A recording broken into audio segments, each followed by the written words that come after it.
Hello everyone, कैसे हैं आप लोग? खैरियत से? उम्मीद करता हूँ आप लोग खैरियत से होंगे। अच्छा, मेरे पास आज जून 2016 का पास्ट पेपर है सर। इसका पास्ट पेपर का क्वेश्चन नंबर 1 हम पहले सॉल्व कर चुके हैं। अभी हम इस वीडियो के अंदर क्वेश्चन नंबर 2 को सॉल्व करते हैं। क्लियर हो गया? अच्छा, क्वेश्चन नंबर 2 के अंदर सर पहले सवाल को सही से रीड कर लेगा, क्या क्या कह रहा है रिक्वायरमेंट। सर उसके अंदर क्वेश्चन नंबर 2 कहता है कि सर आपके पास अकाउंट पेबल है $30,000 के, अकाउंट रिसीवेबल है उसने बोला $65,000 के, एक्रूड लाइबिलिटीज मतलब सर आपके पास एक्रूड है मतलब पेबल्स है, आपके पास कुछ आपने और खर्चा देना है। क्या देना है? उसने बोला 7,000 का। उसने बोला कुछ आपके पास कैश रखा है $20,000 का। Intangible assets, sir intangible assets कहते हैं किसी भी सॉफ्टवेयर को या वो चीज़ जिसको आप टच नहीं कर सकते हो। क्लियर है? जैसे सॉफ्टवेयर हो गया, मोबाइल एप्लीकेशन हो गई, ये सारे होते हैं इंटेंजिबल एसेट्स। ठीक है, आपके पास इंटेंजिबल एसेट्स है, उसने बोला 40,000 के। उसने बोला आपके पास इन्वेंट्री, इन्वेंट्री कहते हैं कोई भी मर्चेंडाइज को, कोई भी माल जो आपके पास पड़ा है वो इन्वेंट्री कितनी की? उसने बोला 72,000 की। Long term investment, sir investment क्या होता है? आपकी एसेट साइड होती है, ये वो इन्वेस्टमेंट है लंबे टाइम पीरियड के लिए करिए, 20 साल 30 साल के लिए जो आपकी इन्वेस्टमेंट करी होती है उसे कहते हैं लॉन्ग टर्म इन्वेस्टमेंट। ठीक हो गया सर। और दूसरा है लॉन्ग टर्म लाइबिलिटी, मतलब सर आपने 20 साल 15 साल 10 साल के लिए जो लोन लिया है लंबे टाइम पीरियड के लिए, 1 या 1 साल से ऊपर का जो लोन होता है उसे कहते हैं sir long term liability. Clear हो गया? उसके बाद यहाँ कह रहा है कि सर आपके पास है मार्केटेबल सिक्योरिटीज। मार्केटेबल सिक्योरिटीज किस चीज को कहते हैं सर? मार्केटेबल सिक्योरिटीज उन सिक्योरिटीज की कहते हैं जो कि मार्केट में फ्रीक्वेंटली बाय और सेल हो रही होती हैं। ये मार्केटेबल सिक्योरिटीज सर आपके पास एक एसेट साइड है, मतलब आपकी इन्वेस्टमेंट है, इन्वेस्टमेंट का पोर्शन है, मतलब वो सिक्योरिटीज हैं जो आपके जैसे फॉर एग्जांपल टीआईबी, टी बिल्स, ये गवर्नमेंटेबल सिक्योरिटीज जो कि शॉर्ट टर्म के लिए होती हैं, वो मेरे पास मार्केटेबल सिक्योरिटीज कहलाती हैं। क्लियर हो गया? उसके बाद सर कह रहा है कि नोट्स पेबल मतलब कुछ है जो खर्चा आपने लिया हुआ है, मतलब 1 साल का 1 ईयर, 1 या 1 साल से छोटा जो आपने कर्जा लिया हुआ है उसे कहते हैं शॉर्ट टर्म लाइबिलिटी, जो कि मेरे पास आ गया notes payable. Property plan and equipment, sir ये आपके पास है 625,000 का, ये मेरे पास वो है जो कि मेरे पास लॉन्ग टर्म मतलब क्या, नॉन करंट एसेट में आता है। सर मेरे पास plant machinery furniture fixture equipment ये वो चीज़ें जो कि मेरे पास लॉन्ग टर्म इन्वेस्टमेंट में आती है। क्लियर? लॉन्ग टर्म एसेट्स में आती है, नॉन करंट एसेट्स में। उसके बाद कह रहा है कि sir prepaid expenses, prepaid expenses की नेचर अगर मेरे पास शॉर्ट टर्म की होगी तो वो करंट एसेट बनेगा, और अगर मेरे पास लॉन्ग टर्म होगी तो सर वो मेरे पास नॉन करंट एसेट बनेगा। लेकिन यूजुअली सर देखा क्या जाता है कि मेरे पास प्रीपेड एक्सपेंसेस ये सारे के सारे मेरे पास शॉर्ट टर्म ही होते हैं, मतलब करंट एसेट में आते हैं। अच्छा, उसके बाद सर असल चीज आ गई रिक्वायर्ड। अब ये एग्जामिनर आपसे क्या कह रहा है कि मुझे निकाल के दो, उसने बोला क्विक एसिड निकाल के दो। क्लियर है? उसने बोला based on the above data what is the amount of the working capital. दूसरा वर्किंग कैपिटल निकाल के दो, और based on the above data what is the quick ratio.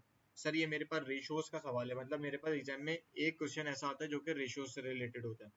इसके अंदर क्या है सर, वो रेशियोज से रिलेटेड आपके पास एक सवाल है जिसके अंदर एग्जामिनर आपसे कह रहा है कि भाई मुझे करंट एसेट, सॉरी मेरे पास क्विक एसेट निकाल के दो, मेरे पास वर्किंग कैपिटल निकाल के दो, और मेरे पास क्विक रेशियो निकाल के दो। क्लियर हो गया? अच्छा, ये सारे तीनों के तीनों रेशियोज मेरे पास किस चीज के अंदर फॉल करते हैं? ये मेरे पास लिक्विडिटी रेशियोज के अंदर फॉल करते हैं। किस चीज के अंदर फॉल करते हैं सर? ये मेरे पास सारे के सारे लिक्विडिटी रेशियो के अंदर फॉल करते हैं। क्लियर हो गया? आपकी कन्वीनियंट के लिए मैं आपको एक दफा सवाल वापसी रीड कर रहा हूँ। मेरे पास अकाउंट पेबल वो होता है जो सर आपने पैसे किसी को देने होते हैं, मतलब किसी को जो पैसे लौटाने हैं वो मेरी लाइबिलिटी है, कि मतलब मैंने उसको पैसे देने हैं, मतलब मैंने किसी से कर्जा लिया हुआ है उसको मैंने पैसे देने हैं। किसी दुकान से मैंने चीज ली हुई है उसको अभी तक मैंने पैसे नहीं लिए, उधार पे लिए हुए, मतलब उसको मैंने पैसे देने हैं, मतलब जिसको मैंने पैसे देने हैं वो मेरे पास क्या होता है? पेबल होता है। अकाउंट रिसीवेबल, मतलब अकाउंट रिसीवेबल वो होता है जिससे आपने पैसे लेने हैं, मतलब आपको मैंने पैसे दिए और आपसे मुझे पैसे लेने हैं। अगर मुझे आपसे पैसे लेने हैं वो मेरे लिए रिसीवेबल है, और अगर मैंने आपको पैसे देने हैं वो मेरे लिए पेबल है। एक्रूड लाइबिलिटी, सर वो लाइबिलिटीज होती है जो कि, अब फॉर एग्जांपल मैं आपसे कहूँ क्या, जिम है फॉर एग्जांपल, जिम पूरा पूरे महीने का जिम के आप 2,000 रुपये देते हो। अब उस जिम की आपने पूरा महीना अवेल कर लिया है, मतलब चीजें अवेल कर ली हैं, उस अवेल करने के बाद जो पैसे देने हैं आपने उसे कहते हैं एक्रूड लाइबिलिटी। मतलब सर्विसेज आपने ले ली हैं, उस सर्विसेज को अब आपने उसके पैसे पे ऑफ करने हैं, वो मेरे पास एक्रूड लाइबिलिटी। कैश, नॉर्मली जो आपके हाथ में कैश होता है उसे कहते हैं कैश। मेरे पास इंटेंजिबल एसेट, मैंने आपको क्या बोला, सॉफ्टवेयर वगैरह ये सब होता है, मेरे पास नॉन करंट एसेट में आते हैं इंटेंजिबल एसेट। इन्वेंट्री, कोई भी माल वगैरह आपके गोदाम में पड़ा है उसे कहते हैं इन्वेंट्री। लॉन्ग टर्म इन्वेस्टमेंट, 1 या 1 साल से ज्यादा लंबी इन्वेस्टमेंट है उसे कहते हैं long term investment. Long term liability, 1 या 1 साल से ज्यादा जो आपने कर्जा लिया हुआ है, मतलब 5 साल 4 साल का जो कर्जा लिया हुआ है तो उसे कहते हैं long term liability. Marketable securities, वो सिक्योरिटीज जो कि मार्केट में ट्रेड हो रही होती है, मतलब वो ऐसी चीज होती है कि जो आज मैं मार्केट में जाऊँ हाथों हाथ मेरे पास बिक जाएंगी। क्लियर हो गया? ये मेरे पास कैश इन कैश इक्विवेलेंट का पार्ट होता है। मेरे पास कह रहे हैं सर नोट पेबल उसके आगे लिख दिए कि मेरे पास शॉर्ट टर्म है। नोट पेबल मेरे पास लॉन्ग टर्म भी होते हैं और शॉर्ट टर्म भी होते हैं। क्लियर हो गया। मतलब पेबल है मतलब सिंपली सी इसकी डेप डाउन डिटेल में नहीं जाओगे क्या ये क्यों है किस तरीके से, बस ये देखो कि ये पेबल है तो मतलब मैंने किसी और को पैसे देने हैं। अब देखो दूसरी चीज देखोगे कि शॉर्ट टर्म है या लॉन्ग टर्म है, तो देखोगे ये सर इसने शॉर्ट टर्म लिखा है मतलब मेरे पास करंट है, करंट लाइबिलिटी मैंने अभी देनी है। प्रॉपर्टी प्लांट एंड इक्विपमेंट मेरे पास बाय नेचर मेरे पास लॉन्ग टर्म होता है, मतलब नॉन करंट एसेट में आता है। और प्रीपेड एक्सपेंसेस मेरे पास बाय नेचर शॉर्ट टर्म होता है जो कि मेरे पास करंट एसेट्स में आता है। क्लियर हो गया। सवाल ने आपको बोला तीन चीजें निकाल के दो, मेरे पास क्विक एसेट निकाल के दो, वर्किंग कैपिटल निकाल के दो और मेरे पास क्विक रेशियो निकाल कर दो। ठीक हो गया। इसका स्क्रीनशॉट लेके मैं उधर पेश कर देता हूँ वर्ड पे।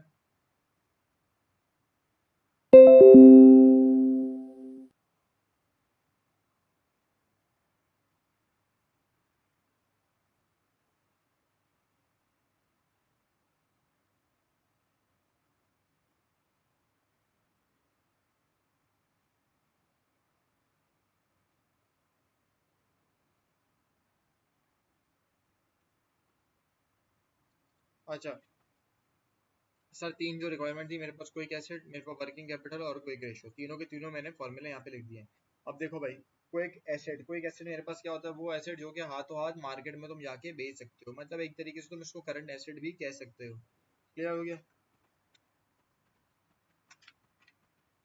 Quick asset, sir quick asset क्या होता है, क्विक एसेट के अंदर आपके पास क्या करें, आपने उसके अंदर सर क्या चीजें ऐड करनी है।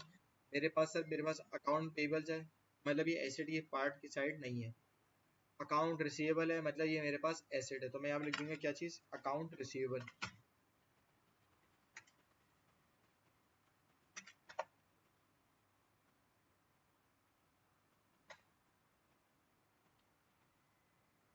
क्लियर हो गया सर। अकाउंट रिसीवेबल मेरे पास कितना आ रहा है, उसमें बोला 65,000 का अकाउंट रिसीवेबल है। 65 का मेरे पास अकाउंट रिसीवेबल आ गया। दूसरी देखो एसेट की साइड मेरे पास क्या आ रही है, उसने बोला एक्रूड लायबिलिटी, मेरे पास एसेट नहीं है, मेरे पास कैश मेरे पास एसेट है सर, और मेरे पास करंट एसेट है। तो मेरे पास क्या हो गया, कैश मैंने लिख दिया यहाँ पे। कैश कितना है सर मेरे पास, 20,000 है। अगर मैं सही लिख रहा हूँ तो सर मेरे पास कैश जो है वो आपके पास 20,000। Intangible asset, sir intangible asset मेरे पास क्या होता है, जो कि मेरे पास लॉन्ग टर्म होता है, तो मतलब इंटेंजिबल एसेट मेरे पास नॉन करंट है, मेरे पास करंट एसेट नहीं बन रहा। इन्वेंट्री मेरे पास यूजुअली देखा जाए तो मेरे पास करंट एसेट बनती है, मतलब करंट एसेट में आती है, लेकिन सर ये मेरे पास वो इन्वेंट्री होती है जो कि मेरे पास क्विक नहीं होती, मतलब क्विक एसेट में नहीं आती। मतलब ऐसा नहीं है कि अगर तुम अभी मार्केट में लेकर जाओ तो तुम्हारी इन्वेंट्री हाथों हाथ बिक जाए, नहीं सर मेरे पास इन्वेंट्री हाथों हाथ कभी भी नहीं बिकती, उसको टाइम लगता है। देखो तुम्हारे पास इन्वेंट्री, मेरे पास अगर मैं मार्केट में बेचने जाऊँ हाथों हाथ बिक जाएगी इन्वेंट्री। इन्वेंट्री कभी भी मेरे पास हाथों हाथ नहीं बिकती। मतलब किस तरीके से, मतलब उसको टाइम पीरियड होता है कि भाई ये दुकान में रखोगे 3 महीने 4 महीने बाद जब कस्टमर आएगा तब ये तुम्हारे पास से बिकेगी। क्लियर हो गया। अच्छा अच्छा, इन्वेंट्री क्या होता है, ये वो चीज़ है जिसकी वैल्यूज अप डाउन नहीं होती। क्या मतलब सर वैल्यूज अप डाउन नहीं होती, मेरे पास कोई एसेट क्या है, मतलब सर जिसकी वैल्यूज में फ्लक्चुएशन नहीं आती, मतलब पैसा है, पैसे की तुम्हारे पास पीकेआर में मैंने जिससे मैंने तुमसे 2,000 रुपये लेने हैं तो तुमसे 2,000 रुपये ही लेने हैं। कहीं ऐसा नहीं है वो 2,000 के बदले 3,000 रुपये हो जाए या 3,000 के बदले 1,500 रुपये हो जाए। क्लियर हो गया। कैश मेरे पास जो जेब में पड़ा है कैश मेरे पास उतना ही रहेगा।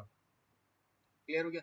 इन्वेंट्री का क्या होता है, इन्वेंट्री की वैल्यू ना अप डाउन हो सकती है। मतलब क्या, अगर फॉर एग्जांपल मेरे पास पुराने मोबाइल रखा हुआ है, मैं मोबाइल सेल करता हूँ, मेरे पास मोबाइल की दुकान है, मेरे पास मोबाइल पुराना वाला रखा हुआ है, मतलब मैं सेल करने के लिए पुराना मॉडल रखा है। अब जाहिर सी बात है जब नया मोबाइल मेरे पास मार्केट में लॉन्च होगा, जो मेरे पास पुराना मोबाइल होगा उसकी वैल्यू मेरे पास डाउन हो जाएगी। क्लियर हो गया। क्योंकि इसकी वैल्यू के अंदर फ्लक्चुएशन होती है सर, इस वजह से हम इसको कोई एसेट के अंदर कंसिडर नहीं करते हैं। क्लियर हो गया। मेरे पास लॉन्ग टर्म इन्वेस्टमेंट है, तो मैं बताया लॉन्ग टर्म मेरे पास इन्वेस्टमेंट होती है लंबे टाइम पीरियड के लिए। कोई एसेट का मकसद क्या होता है कि मैं उसको करंट में ले रहा हूँ, मतलब शॉर्ट टर्म वाली चीजें ले रहा हूँ, क्विक में ले रहा हूँ। दूसरा मेरे पास होता है लॉन्ग टर्म लाइबिलिटी, मेरे पास लाइबिलिटी का पोर्शन है, एसेट का नहीं है, इस वजह से मैं इसको कंसिडर ही नहीं करूंगा। मेरे पास marketable security, sir marketable security मैंने तुम्हें क्या बताया कि वो मेरे पास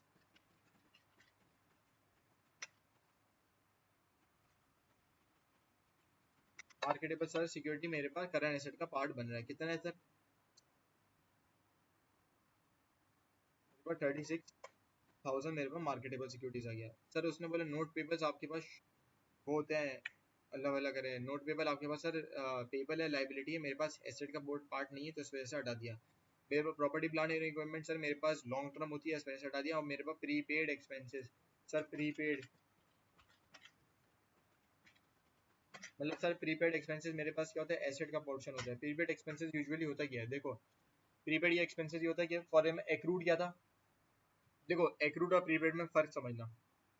एक सिनेरियो ये है कि मैं जिम जाता हूँ, ज्वाइनिंग देता हूँ जिम में जाके, मैं बोलता हूँ भाई अगले पूरे साल की फीस मुझसे तुम एडवांस में ले लो।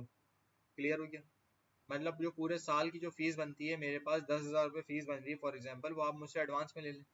ये जो फीस मुझसे एडवांस में ले रहा है 10,000 रुपये, हालांकि पूरे साल की है, अभी साल के स्टार्टिंग में कर रहा हूँ मैं, पूरे साल जिम नहीं गया, तो ये मेरे पास एक्सपेंसेस हैं, ये मेरे पास, ये जो मेरे पास जो मैं उसको एडवांस में पैसे दे रहा हूँ उसे कहते हैं प्रीपेड एक्सपेंस। क्लियर हो गया। दूसरी इसका सिनेरियो क्या है कि अगर देखो अब एक एक जगह मैंने साल के शुरू के अंदर पैसे दिए और बोला ये रखो पूरे साल में जो जिम की फीस मैं तुम्हें इन्हें एडवांस पे कर रहा हूँ, ये प्रीपेड हो गया। अब दूसरा क्या, पूरे साल में जिम जाऊं और उसको साल के आखिर के अंदर फीस दूं, लेकिन जो पूरे साल मैंने अवेल करा है ये मेरे पास एक्रूड लाइबिलिटी है, मतलब पूरे साल की फीस मैंने जितने महीने अवेल करा है जिम उसकी फीस जो मुझे देनी है, ये मेरे पास एक्रूड लाइबिलिटी। क्लियर हो गया। सर क्विक एसेट का मेरे पास क्या होता है, क्विक एसेट के अंदर सर मेरे पास करंट एसेट शामिल होता है, जिसमें usually account receivable, cash and cash equivalent, मेरे पास मार्केटेबल सिक्योरिटीज और मेरे पास प्रीपेड एक्सपेंसेस शामिल होते हैं, जिसकी टोटल अमाउंट मेरे पास प्रीपेड एक्सपेंसेस की बन रही है 2000। इन सबका सर मैं टोटल करूँ सर, टोटल करूँ मैं अगर इन सबका, मेरे पास 65,000 प्लस 20,000 प्लस 36,000 और प्लस 2,000 मेरे पास बन रहा है 123,000। सर ये क्वेश्चन नंबर 1 की रिक्वायरमेंट जो थी मेरे पास, कोई एसिड निकालना है, वो मेरे पास सॉल्व हो चुकी है, मतलब कोई एसिड आपने निकाल लिया है, जिसे कहते हैं कि सर मेरे पास बन रहा है 123,000। क्लियर हो गया सर। अच्छा, ये हो गया मेरे पास डन। अच्छा, दूसरी चीज क्या कहता है सर, दूसरी चीज ये कह रहा है कि आप निकालो वर्किंग कैपिटल। क्लियर हो गया। अच्छा, ये मैं दूसरा मेरे पास सवाल की रिक्वायरमेंट क्या है सर, ये कह रहा है कि आप निकालो क्या चीज, वर्किंग कैपिटल। क्लियर हो गया। अच्छा, वर्किंग कैपिटल किस तरीके से निकालोगे आप,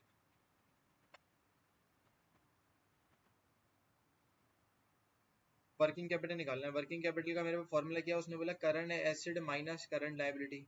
और इसको निकालने के लिए सबसे पहले तो तुम्हें निकालना पड़ेगा करंट एसिड होता क्या है, तो मैं लिख देता हूँ करंट एसिड। अब करंट एसिड के अंदर तुम्हारे पास क्या क्या चीजें शामिल हो रही है, सर करंट एसिड के अंदर मेरे पास देखो, अच्छा मैं यहाँ नीचे लिख भी देता हूँ करंट लाइबिलिटी, यहाँ मैं लिख देता हूँ करंट लाइबिलिटी ताकि तुम्हें आसानी हो। अब सवाल देखो शुरू से पढ़ो, मेरे पास अकाउंट पेबल क्या होता है, मेरे पास करंट लाइबिलिटी में आते हैं, तो मेरे पास यहाँ पे लिख दूँ अकाउंट पेबल। क्लियर हो गया सर।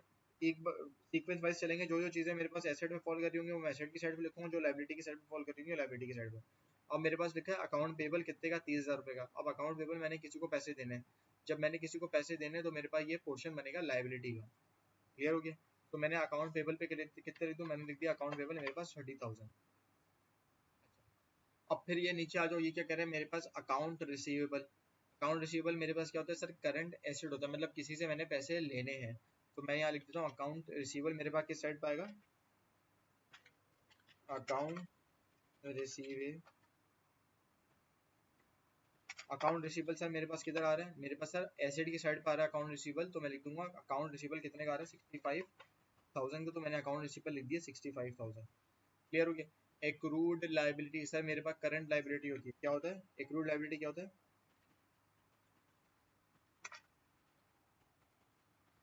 एक्रूड लाइबिलिटी मेरे पास लाइबिलिटी के पोर्शन में आएगा, तो सीधा सीधा लाइबिलिटी कितने पे आ रही है मेरे पास 7,000 की आ रही है, तो मैंने सीधा उठा के लाइबिलिटी को 7,000 लाइबिलिटी के पोर्शन में लिख दिया। उसके नीचे आ जाओ तुम, तीसरी पार्ट क्या आ रहा है मेरे पास कैश, मैं तुम्हें कैश क्या बताया था, मेरे पास एसेट का साइड होता है, तो मैं एसेट में कैश लिख दूंगा।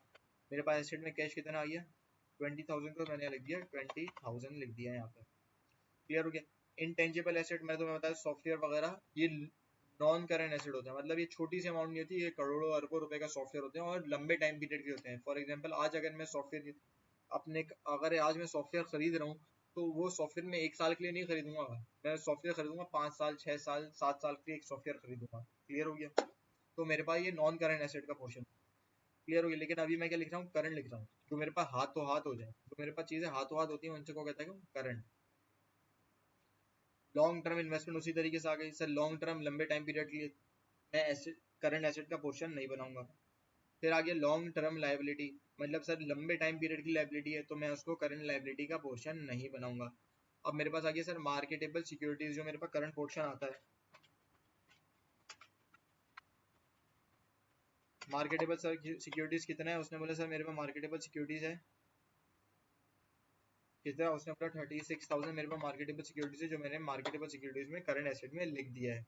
क्लियर हो गया सर। उसके बाद मेरे पास क्या रहा है sir, notes payable. Notes payable मेरे पास कितना है, शॉर्ट टर्म लिखा है तो मैं यहाँ पे लिख दूंगा लाइबिलिटी है।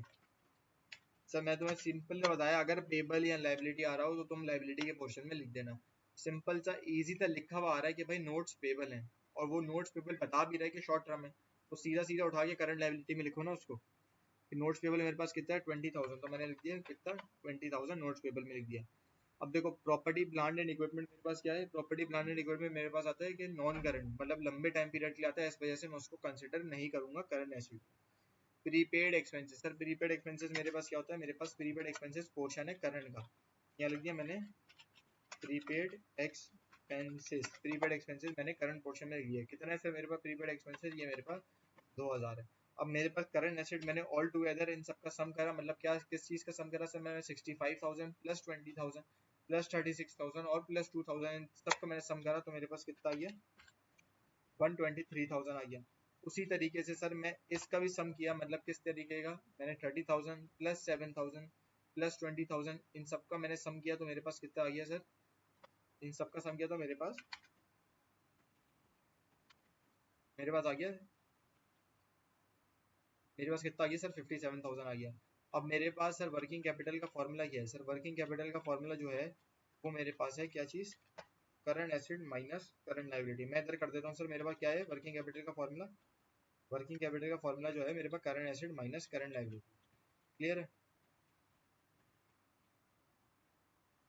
अब देखो मेरे पास करंट एसेट कितना है, उसने बोला सर करंट एसेट सिंपली उठा के तुम्हारे पास 123 आ गया। क्लियर हो गया। अच्छा करंट लायबिलिटी तुम्हारे पास कितने है, मेरे पास सर करंट लायबिलिटी कितना, करंट लायबिलिटी आपके पास आ रहा है मेरे पास 57,000। तो सिंपल सा अगर मैं बोलूँ, करंट एसेट मेरे पास 123,000 में से मैंने माइनस किया क्या चीज़ 57,000। जब 123,000 माइनस 57,000 किया तो मेरे पास आ गया 66,000। सर ये जो 66,000 है ये मेरे पास आ गया क्या चीज़, वर्किंग कैपिटल। क्लियर हो गया सर, ये 66,000 मेरे पास आ गया वर्किंग कैपिटल। क्लियर है, इजी है, बहुत इजी इजी चीज़ें हैं, सिर्फ उठा के फॉर्मूला याद करो और चीज़ उठा के उसको सही जगह प्लेस करो, तुम्हारे पास आंसर आ जाएगा। अच्छा उसके बाद देखना,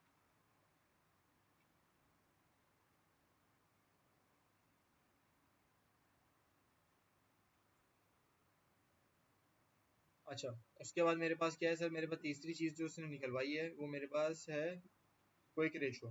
देखो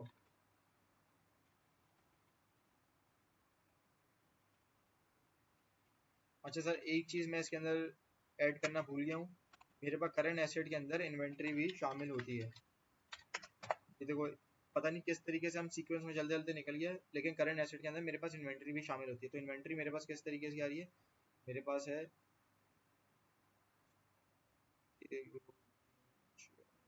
इन्वेंट्री सर मेरे पास कितनी आ रही है, उसने बोला 72,000 की आ रही है।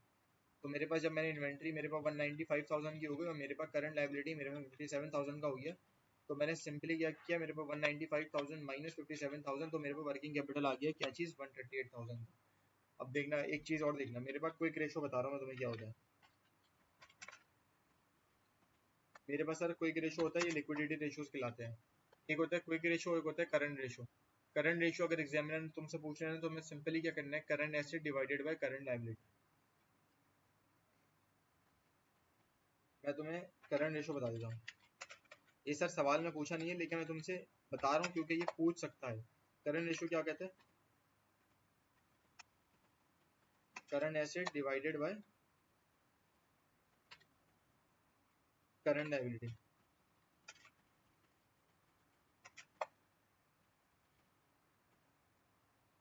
क्लियर हो गया। ये मेरे पास कोई करंट रेशो क्या होता है, current asset divided by current liability. अब एक दूसरा क्या होता है क्विक रेशो। क्विक रेशो क्या कहता है, सर बिल्कुल सेम ही रहेगा, current asset divided by current liability होगा, लेकिन करंट एसेट के अंदर आप लेस कर दोगे क्या चीज, इन्वेंट्री का पोर्शन। अभी करें करंट एसेट लेस इन्वेंट्री का पोर्शन, जब आप करोगे ना करंट एसेट लेस इन्वेंट्री, ये मेरे पास बन जाएगा क्विक रेशो। क्लियर हो गया। अब क्विक रेशो के अंदर सिंपली तुमने कुछ नहीं करना, मेरे पास करंट एसेट तुम्हें दिया हुआ है, कितना दिया हुआ है, उसने बोला करंट एसेट उठाओ पूरा, कितना दिया हुआ है तुम्हारे पास 195,000 करंट एसेट है, उसमें से लेस करो, क्या लेस करोगे तुम, इन्वेंट्री का पोर्शन लेस करो। मेरे पास तुम्हारे पास इन्वेंट्री का पोर्शन कितना आ रहा है सर, मेरे पास इन्वेंट्री का जो पोर्शन है सर वो मेरे पास आ रहा है 72,000 का। क्लियर हो गया। और मेरे पास सर डिवाइड करना है किस चीज़ से, करंट लायबिलिटी, जो कि मेरे पास कितनी आ रही है, उसने बोला 57,000 आ रही है। मेरे पास क्विक रेशो क्या बन जाएगा सर, क्विक रेशो मेरे पास सिंपली बन जाएगा क्या चीज़, 195,000 में से लेस करो कितने 72,000, तो मेरे पास आ गया 123,000, उसमें से डिवाइड करो करंट लायबिलिटी से, करंट लायबिलिटी का पोर्शन तुम्हारे पास है 57,000, तो मेरे पास सिंपली उठा के क्या हो गया सर, मेरे पास 123,000 डिवाइडेड बाय मेरे पास 57,000, तो मेरे पास आ गया क्या चीज़ 2.16। अब एग्जामिनर सवाल के अंदर क्या कह रहा है, round off to 1 decimal point, मतलब एक डेसिमल पॉइंट के इक्विवेलेंट रखना है, तो मैं एक डेसिमल पॉइंट के इक्विवेलेंट रखूंगा, तो मेरे पास क्या आ जाएगा 2 पॉइंट। क्लियर हो गया। ये मेरे पास आ गया क्या चीज़, क्विक रेशो। सवाल की तीसरी रिक्वायरमेंट क्विक रेशो भी हो गया, मेरे पास वर्किंग कैपिटल भी आ गया, और मेरे पास सर क्विक एसेट भी आ गया। क्विक एसेट के अंदर क्या होता है सर, वो सारी चीज़ें जो कि तुम सिवाय इन्वेंट्री के जो भी तुम्हारे पास करंट एसेट आ रहा हो, अगर मैं तुमसे सिंपली जबान बोलूँ, देखो पहले तो तुम देखो ना एग्जाम में जब भी तुम्हारे पास सवाल आ जाए तो देखना कि मेरे पास कौन सी ऐसी चीज़ है जो कि एसेट है, या तो कौन सी ऐसी चीज़ है वो लाइबिलिटी। क्लियर हो गया। पहले ये बाइफरकेट कर देना, ये लाइबिलिटी। अब एसेट और लाइबिलिटी में भी तुम दो चीज़ों बाइफरकेट करना कि मेरे पास ये करंट पोर्शन है, ये मेरे पास नॉन करंट पोर्शन है, मतलब कौन सा, ये मेरे पास लॉन्ग टर्म है, ये मेरे पास शॉर्ट टर्म है। क्लियर हो गया। अब उस करंट पोर्शन में से देखो, पूरा करंट एसेट तुम एक साइड पे लिख देना, उस करंट एसेट में से अगर तुम इन्वेंटरी लेस कर दोगे तो मेरे पास आसान जबान के अंदर मेरे पास कोई एक एसेट बन जाएगा। क्लियर हो गया। इन्वेंटरी के अलावा मेरे पास जो भी चीज़ें मेरे पास करंट पोर्शन में आ रही है वो मेरे पास कोई एक एसेट मिल जाएगा। दूसरी चीज़ आती है मेरे पास वर्किंग कैपिटल। वर्किंग कैपिटल कहता है current asset minus current liability. इस करंट एसेट के अंदर मेरे पास इन्वेंटरी भी शामिल होगी। क्लियर है। तो मैंने सिंपली क्या कर दिया, करंट एसेट के अंदर से निकाल के उसको करंट लायबिलिटी माइनस कर दिया, मतलब मेरे पास करंट एसेट निकाला तो मेरे पास क्या आ रहा था, मेरे पास 195,000 आ रहा है, और करंट लायबिलिटी मेरे पास आ रहा है 57,000। तो मैंने 195,000 माइनस 57,000 करा तो मेरे पास आ गया वर्किंग कैपिटल 138,000। क्लियर हो गया यहाँ तक। सवाल ने तीसरा तुमसे पूछा है कि मेरे पास क्विक रेशियो निकाल के दो। क्विक रेशियो मैंने तुम्हें बताया कि किस तरीके से होता है। देखो अगर सवाल तुमसे क्विक रेशियो के बदले करंट रेशियो भी पूछे ना, करंट रेशियो उसने अगले सवालों के अंदर पूछा है, मैं तुम्हें इस वजह से बता रहा हूँ। करंट रेशियो क्या होता है, current asset divided by current liability. Clear हो गया। तुमने पता है कि करंट एसेट के अंदर क्या क्या चीज़ें आती हैं, वो तुमने करंट एसेट के पोर्शन में डाल देनी है, और करंट लायबिलिटी में क्या क्या चीज़ें आती हैं वो करंट लायबिलिटी में डाल देनी है।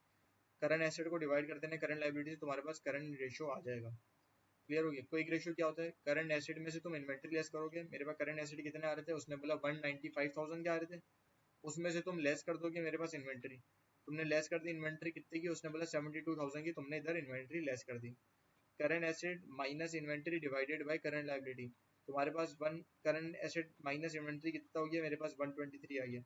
डिवाइड करना था करंट लायबिलिटी से, करंट लायबिलिटी मेरे पास कितनी है, उसने बोला मेरे पास 57,000 है, वो भी एज इट इज आ गई।